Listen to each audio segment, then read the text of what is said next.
किसी को भी आप हिंदू नहीं कहोगे, क्योंकि हिंदू वो हम सभी को दी हुई गाली है, हम सभी को दी हुई गाली है। मुगलों ने द्वारा इस देश के अंदर जब मुगल आए थे, उन्होंने हमें SC ST OBC के लोगों को गाली दी थी। चोर, काला, गुंडा, हरामी। क्या SC ST OBC के लोग चोर, गुंडा, हरामी लोग हैं? नहीं है ना। तो आप लोगों को, अपने भाइयों को आपको गाली नहीं देनी है। अगर RSS के लोग, हिंदू परिषद के लोग अगर हम लोगों को हिंदू कहते हैं तो उसको हम लोग निपट लेंगे, लेकिन आप हमारे भाई हो, आप हमारी कौम के हो, आप हमारे खून के लोग हो, आप हमको गाली नहीं दोगे, क्योंकि हम लोग जाहिल लोग हैं। उस जाहिल लोगों को आप लोगों को समझाना होगा कि हम तो DNA के एक भाई है। जब हम लोगों ने DNA की बात कही, उससे पहले मोहन भागवत और RSS के लोग हम मुस्लिमों को कहते थे आप लोग पाकिस्तान चले जाओ, आप लोग पाकिस्तान चले जाओ, कहते थे ना। और जब हम लोगों ने DNA का लेकर आए कि हमारा DNA आपका DNA एक है, तो मोहन भागवत क्या बोलता है?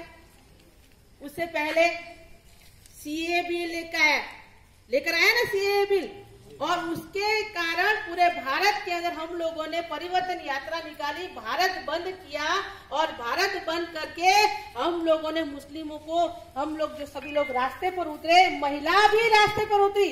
आज यहाँ पर एक भी महिला नजर नहीं आ रही है। जब CAA बिल का कानून लागू होने वाला था तो सारी महिलाएं अपने बच्चों के साथ में रोड पर थी, अधिकार बचाना था, इसीलिए वो लोग रोड पर उतरी थी। लेकिन आज वो खतरा अभी भी हमारे सर पर मंडरा रहा है, गया नहीं है।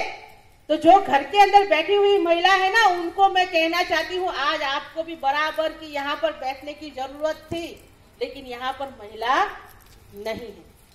फातिमा शेख का इतिहास देख लो, उन्होंने हमें पढ़ने का मौका दिया। मुस्लिमों के घर के अंदर कहीं फातिमा शेख की कोई तस्वीर नहीं है, उनके बारे में कोई जानकारी नहीं है। जिन महिला ने हम सभी महिलाओं को पढ़ने का अधिकार दिया, उसके बारे में आप लोगों को कोई जानकारी नहीं है। जानकारी रखिए, गर्व की बात है, गर्व की बात है। भारत की मुस्लिम महिला पहली शिक्षिका बनी थी फातिमा शेख, उसका इतिहास आपको जानना जरूरी है।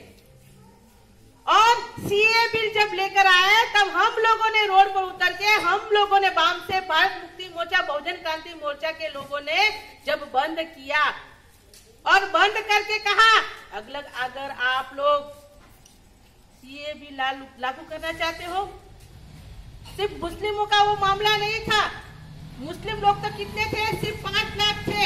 14,09,000 SC ST OBC वहां पर डिटेंशन कैंप में थे। सिर्फ 5 लाख लोग ही मुसलमान थे। ये सिर्फ मुसलमान का ही मामला नहीं था, SC ST OBC और माइनॉरिटी का मामला था।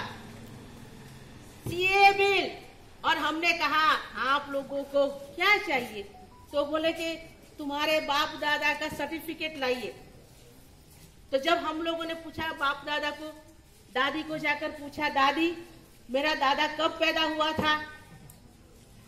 तो दादी ने बोला बरसात की रात थी, जुम्मे का दिन था, जुम्मा था, बरसात की रात थी और तेरा दादा पैदा हुआ था। वो कौन सी साल में मेरा दादा पैदा हुआ था? तो वो तो मुझे मालूम नहीं है, कोई सर्टिफिकेट नहीं है। कहां से लाए हमारा सर्टिफिकेट? तुम सत्ता पर बैठे हुए थे, तुम्हारा कानून कब बना? 86 में बना। तुम लोगों को हमको सर्टिफिकेट देने की जरूरत थी, लेकिन उन्होंने हमें कोई सर्टिफिकेट नहीं बनाया, क्योंकि हम लोग इस देश के हैं, यही हमारा सर्टिफिकेट है। और हमने कहा आपको सर्टिफिकेट चाहिए, कागज हमारे पास नहीं है, ये ले खून, ये खून ले ले, और खून के एक एक कतरा ले ले, और उस कतरे का DNA टेस्ट करवा। जिसका DNA भारतीय होगा वो भारत में रहेगा, जिसका DNA विदेश होगा वो विदेश भाग जाएगा।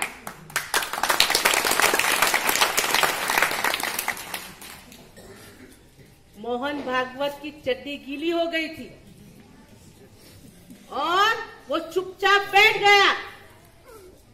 कि ये लोग तो जिसको विदेशी कहलवा रहे थे, पाकिस्तानी कहलवा रहे थे, वो तो इस देश के ही मूल निवासी निकले, यहाँ के ही मूल निवासी निकले। ये लोग तो हमको पार्सल करके भेजवाने की ये लोग तो काम कर रहे हैं।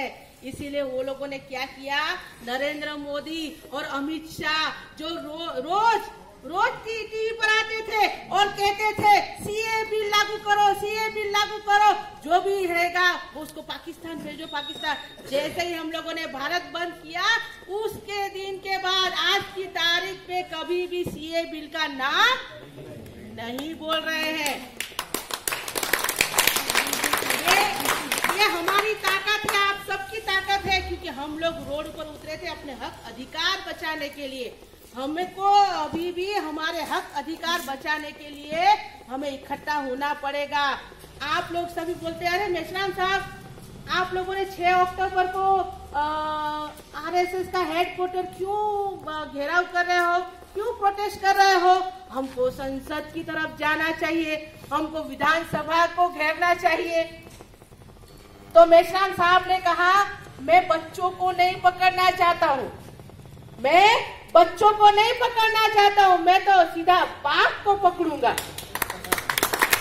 और सीधा हम लोगों ने आरएसएस के हेडक्वार्टर पर मोर्चा निकालने का शुरू ही किया था। अभी तो हम लोगों ने निर्णय ही किया था, हमारा मोर्चा वहां पे 3 लाख लोग नागपुर के वहां पे खड़े हुए थे, 3 लाख लोग थे वहां पर। और हम लोगों को घर के अंदर आकर, आप लोग तो मुस्लिम लोग हो, आप लोगों को तो तजुर्बा है, घर के अंदर पुलिस घुस गई। हमारे मौलिक अधिकार, घर के अंदर पुलिस को घुसने का अधिकार नहीं है, लेकिन उन लोगों ने देशद्रोह करके, गुनाह करके, कानून के विरोध में आकर घर के अंदर घुसकर जबरदस्ती, हम लोग बोले थे हमको डिटेन कर रहे हो, हम लोग वहाँ खड़े थे, मैं भी थी, मेश्राम साहब थे, हमारे दूसरे कार्यकर्ता, हमने कहा हमको डिटेन करने का आप लेटर दीजिए। पुलिस के पास कोई लेटर नहीं था, जबरदस्ती पानी पीने नहीं दिया, जबरदस्ती उन लोगों ने हमको घर के अंदर से मेश्राम साहब को उठाकर पुलिस स्टेशन पे लेके गए, जबरदस्ती हमको लेके गए। और पुलिस वाले जब हमारे 3 लाख लोगों को, सिर्फ 3 लाख लोग तो वहां नागपुर के चौराहे पर इकट्ठा हुए थे, ऐसे 3 से 4 लाख लोग 200 किलोमीटर, 150 किलोमीटर तक 50, 100 बसें जो खड़ी थी उसको आने नहीं दिया था।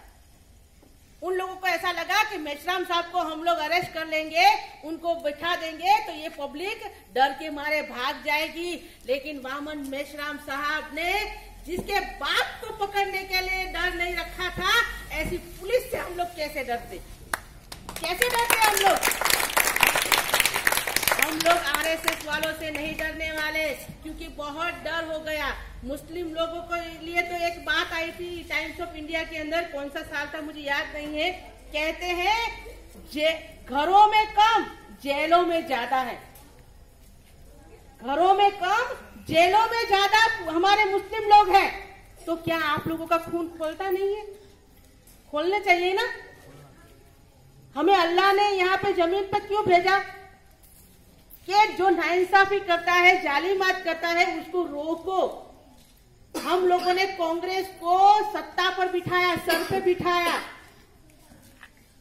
बिठाया ना कांग्रेस को, और कांग्रेस को सत्ता पर बिठाने के बाद कांग्रेस ने ही हमारा खात्मा किया। हमारे लोग अपनी बस्ती में रहते हैं, फिर भी अपने आप को असुरक्षित महसूस करते हैं। कहीं कोई आ गया, पुलिस वाला आ गया तो हमारे बच्चों को पकड़ के लेके जाएगा तो हमारा क्या होगा? तो मैं आप लोगों को कहना चाहती हूँ, आप सभी लोग बाम से भारत मुक्ति मोर्चा, बहुजन क्रांति मोर्चा में, बहुजन मुक्ति पार्टी में ज्वाइन हो जाइए।